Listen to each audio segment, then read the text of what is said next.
Okay, there is one thing I should mention, and you should be aware of. So let's get back to our example with code injection, shellcode injection, and this one. Okay, so I can copy this, and let's go to this folder. Okay, so we have our implant here. So this implant will inject a message box to a notepad. So we need to run notepad. Okay, and when you run it, everything works. Okay, that's cool. But if we double click on this program instead of running it from the console, look what happens. Or let me hit the enter so that you can hear when I run implant.exe. Okay, and this is so this black window popping up on a user screen is something you don't want to have, okay, in your dropper or any malware you are running. We want to get rid of that black window, okay? So let's do it. There are two typical, the easiest, like two methods to do that. One is the simplest one, which basically calls the free console function like this one. So if you compare it with our code injection,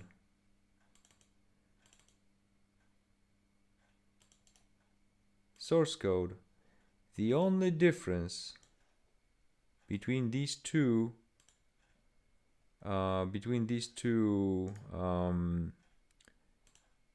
programs is this free console, okay, and it's this call to free console function.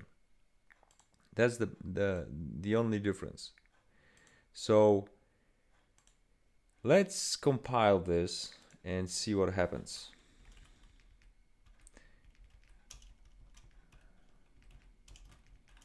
So 08 Heidi console, 01 free console, compile.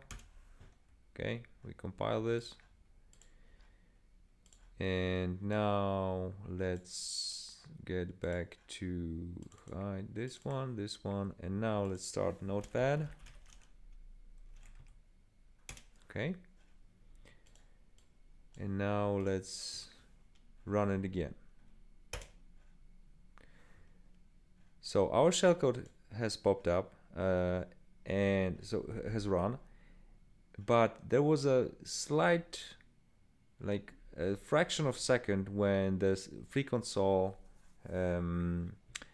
before the free console was executed. So there was a slight slight fraction of time when the black window popped up, the console window was visible. Okay, let's do it again.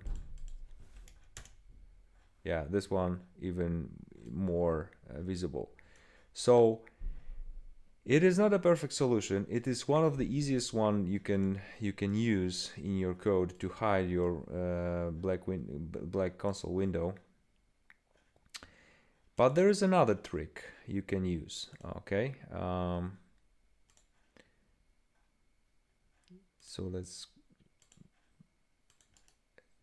let's open up this trick and see how it's different. And the difference is, again, if you compare, what I'm doing here is instead of main, I created a winMain function. Okay, and why is that?